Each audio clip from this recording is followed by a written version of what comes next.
Assalamualaikum warahmatullahi wabarakatuh.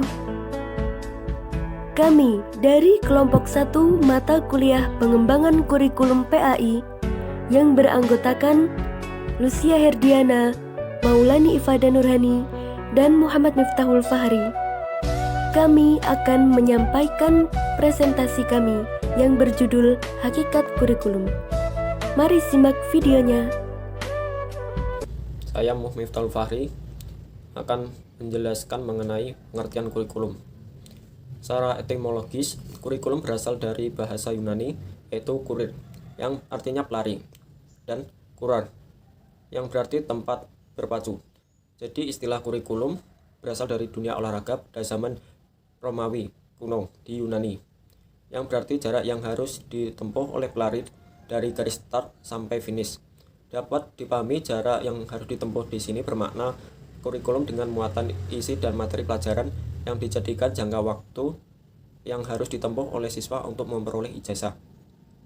Dalam bahasa Arab, kata kurikulum yang biasa digunakan adalah manhaj, yang berarti jalan terang yang dilalui manusia pada berbagai bidang kehidupan.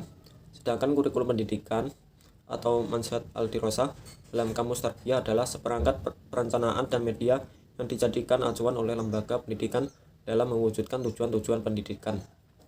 Menurut S. Nasution, kurikulum merupakan suatu rencana yang disusun untuk melancarkan proses belajar mengajar di bawah bimbingan dan tanggung jawab sekolah atau lembaga pendidikan beserta staf pengajaran.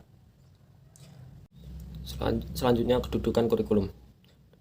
Kedudukan kurikulum dalam pendidikan adalah: pertama, kurikulum mempunyai kedudukan sentral dalam seluruh proses pendidikan. Kurikulum bertujuan sebagai arah pedoman atau sebagai rambu-rambu dalam pelaksanaan proses pembelajaran atau belajar mengajar. Kurikulum mengajarkan segala bentuk aktivitas pendidikan demi tercapainya tujuan-tujuan pendidikan. Yang kedua, kurikulum merupakan suatu rencana pendidikan, memberikan pedoman dan pegangan tentang jenis, lingkup, urutan, isi, dan proses pendidikan. Ketiga, kurikulum merupakan suatu bidang studi yang ditekuni oleh para ahli atau spesialis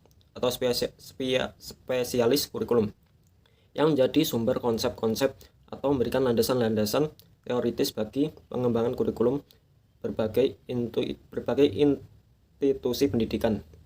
Selanjutnya, peran kurikulum. Peran kurikulum menurut Umar Hamalik, terdapat 3 jenis peranan kurikulum yang dinilai sangat penting, yaitu peranan konservatif, peranan kritis dan evaluatif, dan peranan kreatif. Peranan konservatif yaitu peranan kurikulum untuk mewariskan, mentransmisikan, dan menafsirkan nilai-nilai sosial dan budaya masa lampau yang tetap eksis dalam masyarakat. Peranan kritis dan evaluatif yaitu peranan kurikulum untuk menilai dan memilih nilai-nilai sosial budaya yang akan diwariskan kepada peserta didik berdasarkan kriteria tertentu. Selanjutnya, peranan kreatif yaitu peranan kurikulum untuk menciptakan dan menyusun kegiatan-kegiatan yang kreatif dan konstruktif sesuai dengan perkembangan peserta didik dan kebutuhan masyarakat. Baik, di sini saya akan menjelaskan terkait fungsi kurikulum serta komponen-komponen kurikulum. Kurikulum ini sangat berfungsi bagi setiap manusia maupun bagi lembaga pendidikan formal serta pendidikan non-formal. Bagi pendidik, kurikulum ini berfungsi sebagai pedoman dalam kegiatan belajar mengajar, agar kegiatan belajar mengajar tersebut dapat berjalan secara efektif serta sesuai dengan tujuan. Sedangkan bagi kepala sekolah maupun pengawas, kurikulum ini sebagai pedoman dalam pengawasan di lingkungan sekolah maupun pengawasan terhadap tenaga kependidikan serta terhadap peserta didik. Kemudian untuk peserta didik sendiri, kurikulum ini sebagai pedoman dalam belajar. Nah, dengan adanya kurikulum ini, peserta didik dapat melihat seberapa besar pemahaman mereka terkait materi yang telah disampaikan oleh gurunya, dan dapat melihat minat dan bakat mereka masing-masing. Kemudian bagi orang tua sendiri, kurikulum ini sebagai pedoman dalam membimbing anaknya saat di rumah. Dengan adanya kurikulum, orang tua dapat memperhatikan serta membimbing anaknya saat proses belajar di rumah. Yang terakhir, bagi masyarakat, kurikulum ini berfungsi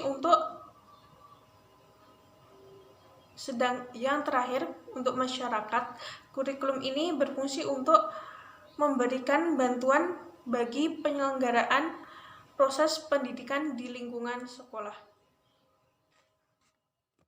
Selanjutnya masuk ke komponen-komponen kurikulum.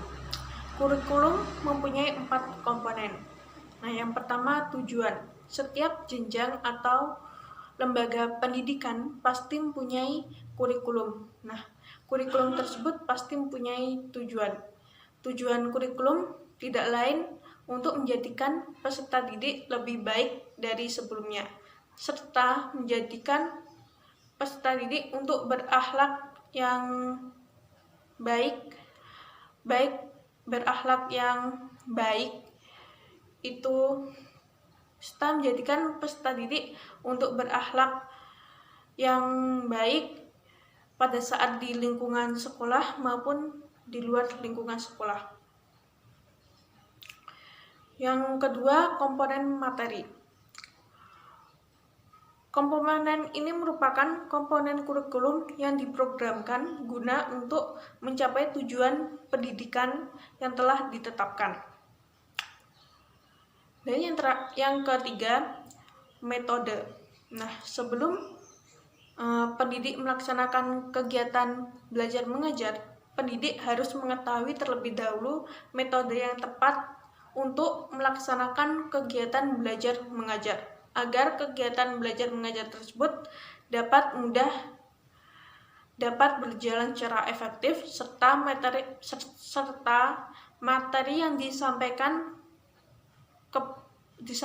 pendidik dapat mudah dipahami dan dimengerti oleh peserta didik. Dan yang terakhir, komponen evaluasi. Melalui evaluasi ini, pendidik dapat melihat kemampuan peserta didik dalam memahami materi yang sudah diajarkannya. Selanjutnya yaitu kurikulum ideal dan aktual. Kurikulum ideal yaitu kurikulum yang berisi sesuatu yang ideal, sesuatu yang dicita-citakan sebagaimana yang tertuang di dalam dokumentasi kurikulum. Kurikulum ideal sebagai sebuah pedoman berperan penting dalam merancang pembelajaran yang dapat dilakukan oleh guru dan siswa. Karena melalui pedoman tersebut, guru dapat menentukan tujuan dan kompetensi siswa, menentukan isi atau materi pelajaran, menyusun strategi pembelajaran, dan menentukan keberhasilan pencapaian tujuan atau kompetensi. Namun, kurikulum ideal tidak dapat dilakukan sepenuhnya oleh guru karena ada beberapa alasan. Yang pertama, tergantung sarana dan prasarana yang tersedia di sekolah. Yang kedua, tergantung oleh kemampuan guru. Yang ketiga, tergantung pada kebijakan sekolah yang bersangkutan. Ketiga hal tersebut merupakan faktor yang dapat atau tidaknya kurikulum itu dilaksanakan oleh setiap guru. Dikarenakan berbagai keterbatasan itu, maka guru kemungkinan hanya dapat melaksanakan kurikulum sesuai kondisi yang ada. Nah, inilah kemudian yang dinamakan aktual kurikulum atau kurikulum nyata atau aktual, yaitu kurikulum yang secara nyata dapat dilakukan oleh guru sesuai kondisi yang ada. Sedangkan pengertian kurikulum aktual sendiri adalah kurikulum yang dilaksanakan dalam proses pengajaran dan pembelajaran. Kenyataan pada umumnya memang jauh berbeda dari harapan. Namun demikian, kurikulum aktual seharusnya mendekati kurikulum ideal. Kurikulum dan pengajaran merupakan dua istilah yang tidak dapat dipisahkan. Kurikulum merujuk pada bahan ajar yang telah direncanakan yang akan dilaksanakan dalam jangka waktu yang panjang, sedangkan pengajaran merujuk pada pelaksanaan kurikulum tersebut secara terhadap dalam belajar mengajar.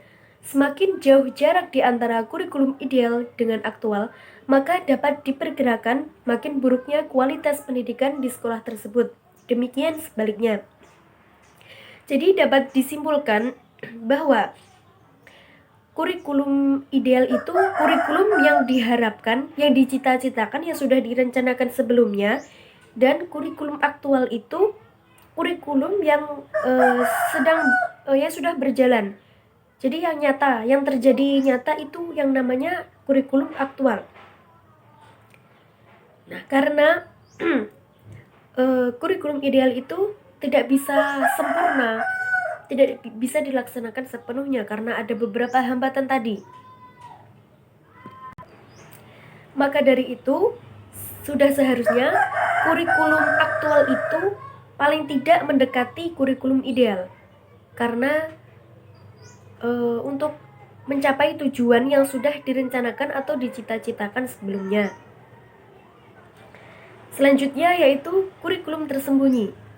Kurikulum tersembunyi merupakan gabungan dari dua kata, yaitu kurikulum dan tersembunyi. Jika dalam bahasa Inggris dinamakan hidden curriculum. Kurikulum tersembunyi dapat diartikan sebagai segala sesuatu yang terjadi tanpa direncanakan terlebih dahulu, yang dapat dimanfaatkan oleh guru untuk mencapai tujuan pembelajaran. Kurikulum tersembunyi mengacu pada aturan-aturan atau kebiasaan yang tak tertulis. Jika tidak dipahami, bisa menjadikan sesuatu membingungkan dan membuat kita merasa terisolasi dan keluar dari sana. Itu menurut dari Blackwell tahun 2000. Jackson menekankan 3 unsur yang harus ada dalam kurikulum tersembunyi, yaitu dinamika kelas, interaksi antara guru dan siswa, dan relasi kuasa. Kurikulum tersembunyi memperlihatkan pembelajaran sikap, norma, kepercayaan, nilai, dan asumsi yang sering diekspresikan sebagai aturan, ritual, dan peraturan. Sekian presentasi dari kami, kurang lebihnya mohon maaf. Semoga bermanfaat. Akhiron, wassalamualaikum warahmatullahi wabarakatuh.